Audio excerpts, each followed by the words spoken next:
I come to share a weekly word with you, and this week's word is do it afraid. That was something I read in my devotional from Joyce Myers, and it made me think. It's more of a testimony I'm going to share with you. The beginning of September, the first week of September, I applied for a position at my company. I've been in this current position almost 2 years now, 19 months, 20 months. And so I said, well, it was kind of going back to the work I used to do being a financial analyst. Although I'm an analyst, I do just more data analytics now. So I was going to not work in finance, but I was going to do financial work like budgeting and forecasting for a particular department. And so I went ahead and applied for the job after I kind of talked to the manager and got some background of what the position would be about.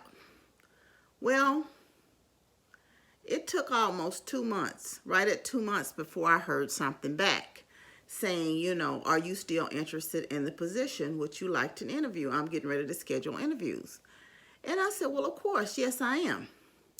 She then followed up and said, well, I'm going to send you a test the evening to it. Like my interview was scheduled on a Thursday. She said, I'm going to send you some exercises to do like that Tuesday night, and you are to prepare a presentation for the interview. Now, this is not guaranteeing you the job. You're doing this for the interview.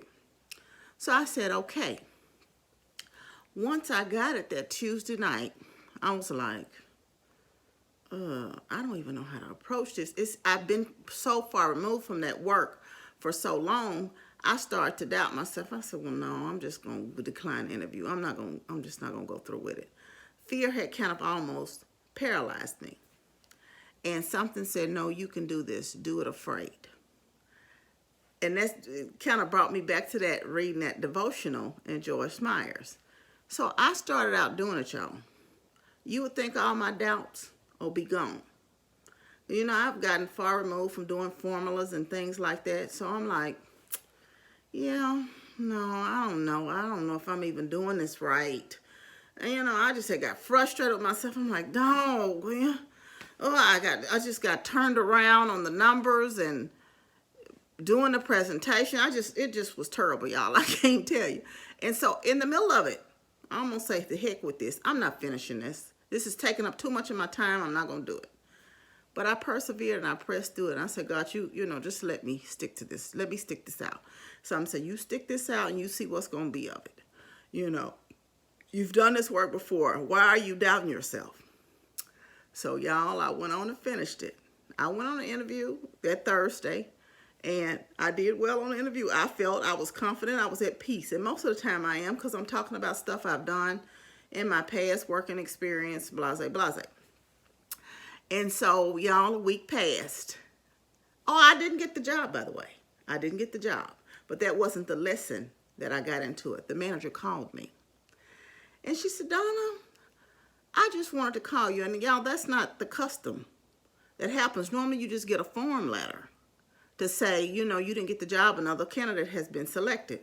The manager picked up the phone and called me. And I told her I truly appreciated that. She said, I just want to let you know that you did well on the interview. You answered the questions well. The presentation was done nicely. She said, I just never had a pool of such strong candidates.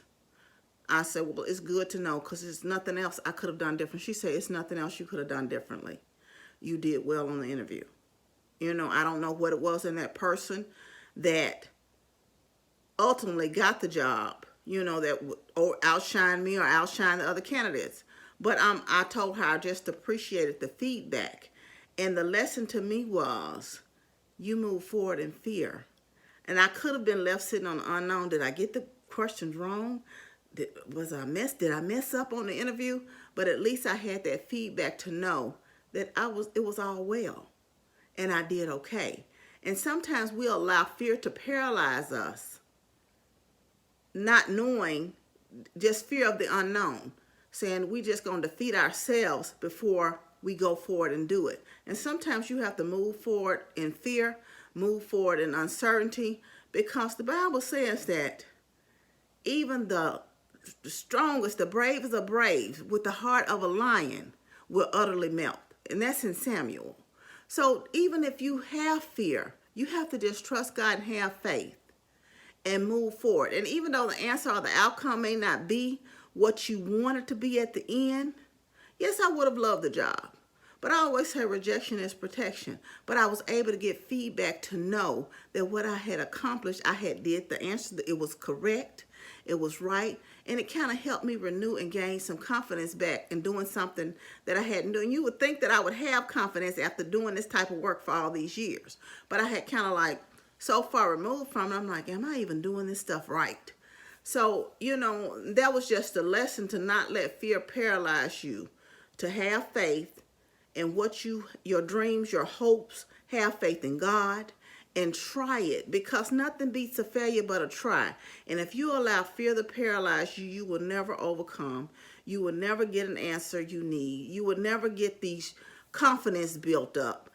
Try it. I've heard so many testimonies of people who said they had been sitting on a dream, and this pandemic has caused them to move past that, and they have become successful in businesses that they never thought they would be successful in, because before they were afraid to do it, but now they had time, and what were they going to lose by not trying? And I always say, what can you lose? Trust God. Live your dream. Do it afraid. I want you to know you're loved. I love you, but God truly loves you the most. Remember to always be kind to yourself and others. Be joyful and be blessed. And don't allow fear to choke you out or paralyze you, because nothing beats a failure but a try. Love you. Bye.